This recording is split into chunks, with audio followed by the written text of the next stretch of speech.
Baruch atah Adonai Eloheinu melech haolam, asher kidshanu b'mitzvotav v'tzivanu lihiot or lagayim, v'natan lanu et Yeshua mishikenu haor haolam. Amen.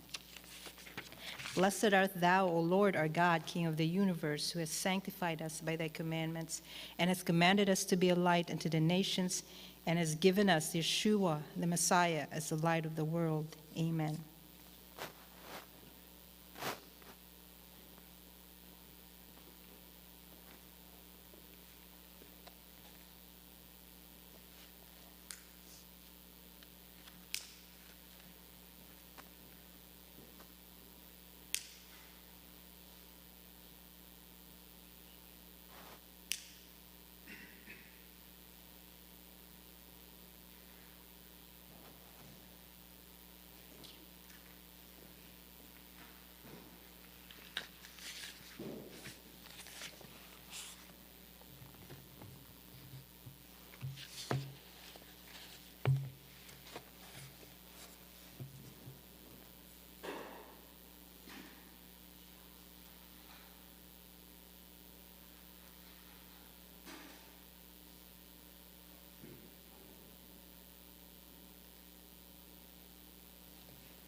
Baruch et Adonai Hamvorach. Baruch Adonai Hamvorach leolam vayed. Baruch Adonai Hamvorach leolam vayed. Baruch atah Adonai Eloheinu melech haolam, asher bakar banu mechol ha'amin, v'natan lanu et Torato. Baruch atah Adonai noten haTorah. Amen. Bless the Lord, the Blessed One. Blessed is the Lord, the Blessed One, for all eternity.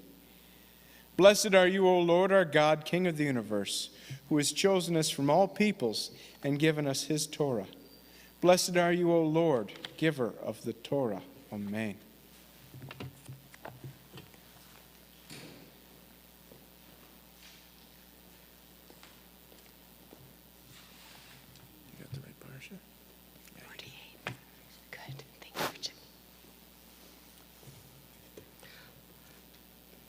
Parsha 48, Deuteronomy 16:18 through 21:9.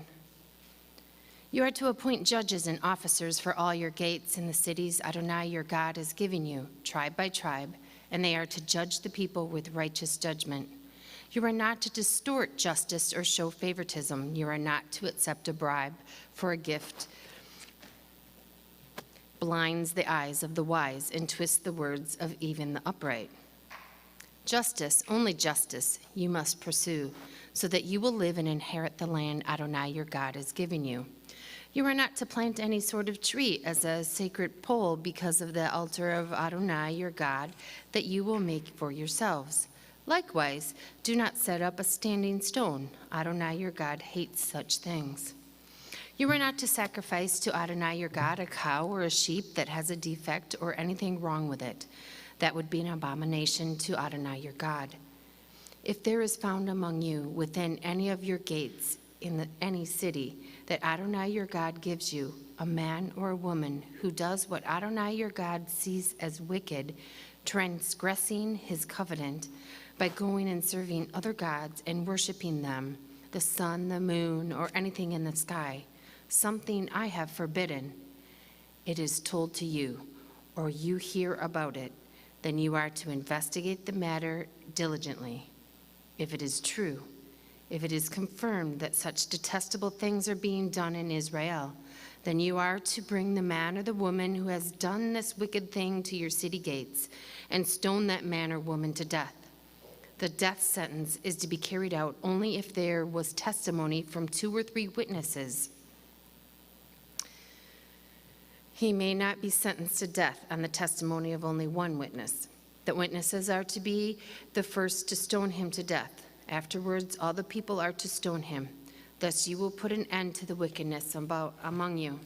If a case comes before you in your city gate, which is too difficult for you to judge, concerning bloodshed, civil suit, personal injury, or any other controversial issue, you are to get up, go to the place which Adonai your God will choose, and appear before the Kohanim, who are Leviim, and the judge in the office at the time. Seek their opinion, and they will render a verdict for you.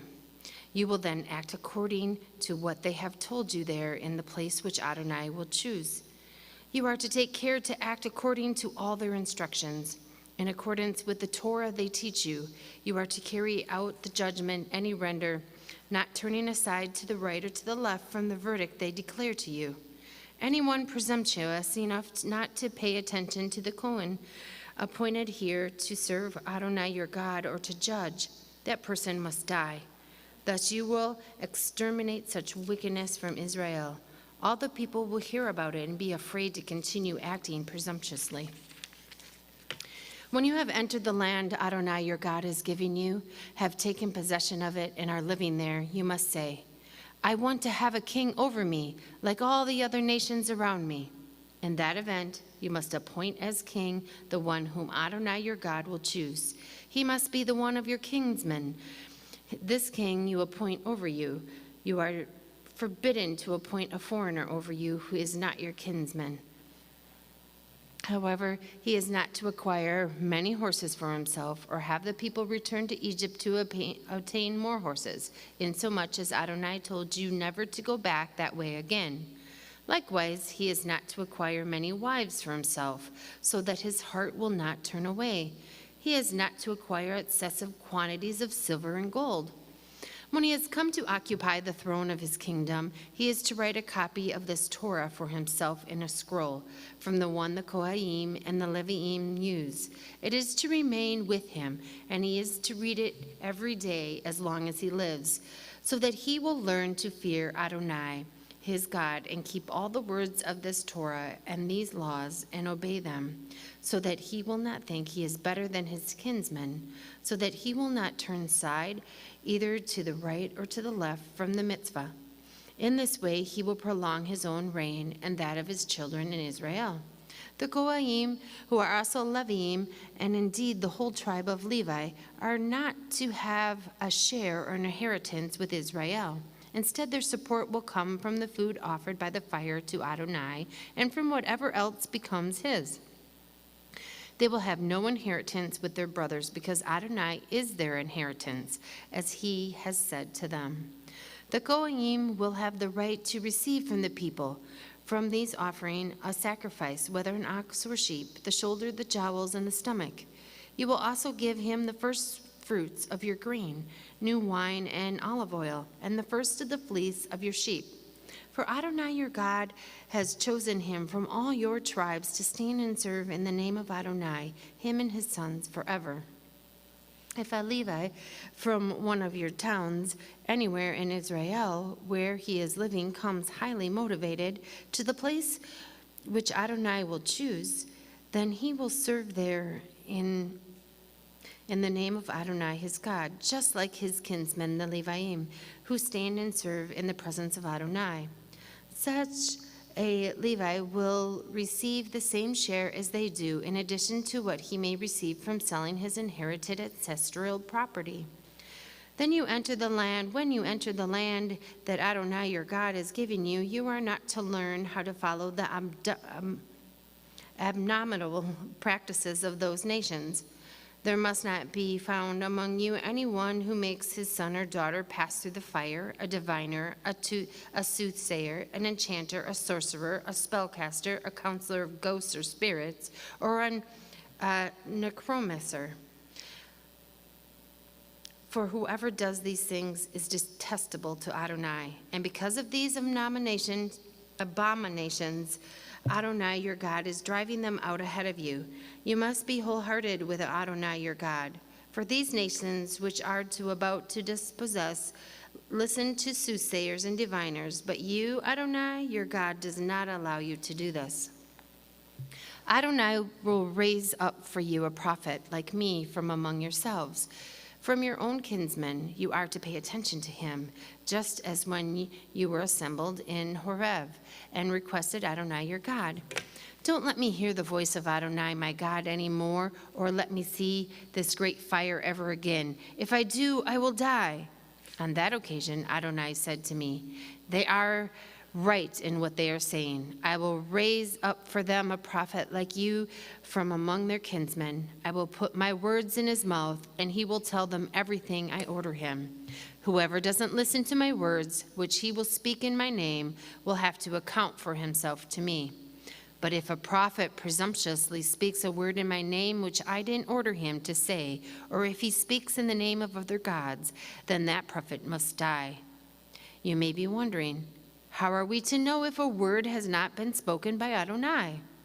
When a prophet speaks in the name of Adonai, the prediction does not come true.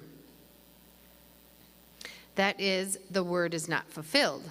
Then Adonai did not speak the word. The prophet who said it spoke presumptuously. You have nothing to fear from him. Then Adonai your God cuts off the nations whose land Adonai your God is giving you, and take their place and settle in their cities and houses. You are to set aside 3 cities for yourselves in your land that Adonai your God has given you to possess. Divide the territory of your land, which Adonai your God is having you inherit, into 3 parts, and prepare the roads so that any killer can flee to these cities. The killer who will live if he flees there is someone who has killed his fellow member of the community by mistake, who did not hate him in the past. An example would be if a man goes into a forest with his neighbor to cut wood and takes a stroke with the axe to fell a tree, but the head of the axe flies off the handle and hits his neighbor and kills him. Then he is to flee to one of these cities and live there. Otherwise, the next of kin avenger, in the heat of his anger, will pursue the killer and overtake him, because the distance to the city refuge is long, and strike him dead, even though he didn't deserve to die, insomuch as he hadn't hated him in the past. This is why I'm ordering you to set aside for yourselves 3 cities. If Adonai your God expands your territory as he swore to your ancestors that he would, and gives you all the land he promised to give to your ancestors, provided you keep and observe all these mitzvot I am giving you today, loving Adonai your God and always following his ways, then you are to add 3 more cities for yourselves besides these 3, so that innocent blood will not be shed in the land of Adonai your God is giving you as an inheritance, and thus blood guilt to be on you.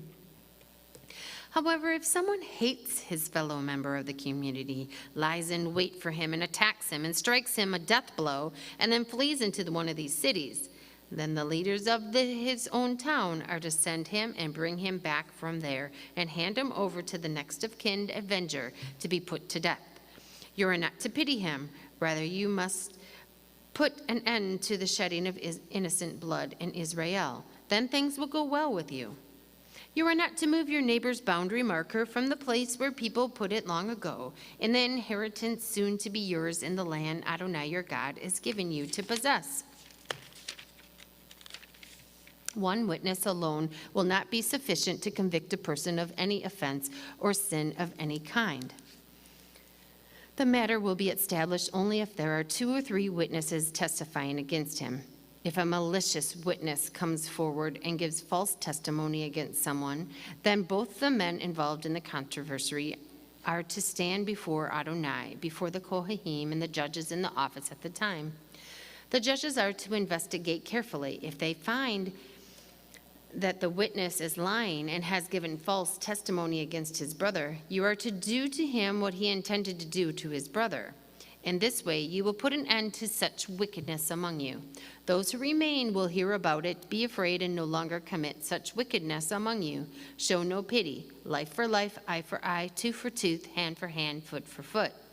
When you go out to fight your enemies and see horses, chariots, and forge larger than yours, you are not to be afraid of them, because Adonai your God, who brought you up from the land of Egypt, is with you.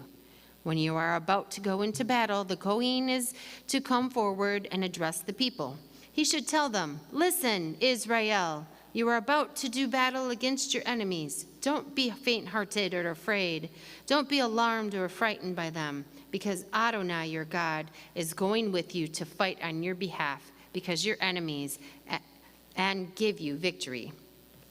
Then the officials will speak to the soldiers. They are to say, "Is there a man here who has built a new house, but hasn't dedicated it yet? He should go back home now. Otherwise, he may die fighting, and another man will dedicate it. Is there a man here who has planted a vineyard, but hasn't yet made use of its fruit? He should go back home. Otherwise, he will die fighting, and another man will use it. Is there a man here who is engaged to a woman, but hasn't married her yet? He should go back home. Otherwise, he may die fighting, and another man will marry her." The officials will then add to what they have said to the soldiers. "Is there a man here who is afraid and faint-hearted? He should go back home. Otherwise, his fear may demoralize his comrades as well." When the officials have finished speaking with the soldiers, commanders are to be appointed to lead the army. When you advance on a town to attack it, first offer it terms for peace. If it accepts the terms of peace and opens its gates to you, then all peoples there are to be put to forced labor and work for you. However, if they refuse to make peace with you, but prefer to make war against you, you are to put it under siege. And when Adonai your God hands it over to you, you are to put every male to the sword. However, you are to take as booty for yourselves the woman, the little ones, the livestock, and everything in the city, all its spoil. Yes, you will feed on your enemy's spoil, which Adonai your God has given you. This is what you are to do to all the towns which are at a great distance from you, which are not the towns of these nations. As for the towns of these people which Adonai your God has given you as your inheritance, you are not allowed anything that breathes to live. Rather, you must destroy them completely. The Hittite, the Amori, the Canaanite, the Perizzite, the Hivi, the Yavusi, as Adonai your God has ordered you, so that they won't teach you to follow their abominable practices, which they do for their gods, thus causing you to sin against Adonai your God. When in making war against a town in order to capture it, you lay siege to it for a long time, you are not to destroy its trees, cutting them down with an axe. You can eat their fruit, so don't cut them down. After all, are the trees in the field human beings, so that you have to besiege them too? However, if you know that certain trees provide no food, you may destroy them and cut them down in order to build siege works against the town making war with you until it falls. If in the land Adonai your God has given you to possess, a murder victim is found lying in the countryside, and the perpetrator of the murder is not known, then your leaders and judges are to go out and measure the distance between the murder victim and the surrounding towns. After it has been determined which town is the closest, the leaders of that town are to take a young female cow that has never been put to work or yoked for use as a draft animal. The leaders of that town are to bring the heifer down to the valley with a stream in it that never dries up, to a place that is neither plowed nor sown, and they are to break the cow's neck there in the valley. Then the Kohanim, who are Leviim, are to approach, for Adonai your God has chosen them to serve him and to pronounce blessings in the name of Adonai. They will decide the outcome of every dispute and matter involving violence. All the leaders of the town nearest the murder victim are to wash their hands over the cow whose neck was broke in the valley. Then they are to speak up and say, "This blood was not shed by our hands, nor have we seen who did it. Adonai, forgive your people Israel, whom you redeemed. Do not allow innocent blood to be shed among your people Israel, and they will be forgiven this bloodshed. Thus you will be banish the shedding of innocent blood from among you by doing that Adonai sees as right." That's the end of the reading.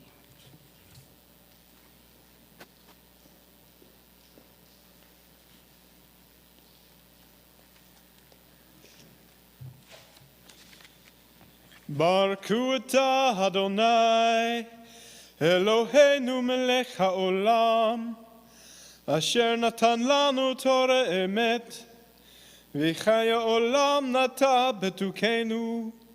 Baruch atah Adonai noten haTorah. Amen. Blessed are you, O Lord our God, King of the universe, who has given us a Torah of truth and has planted eternal life in our midst. Blessed are you, O Lord, giver of the Torah. Amen.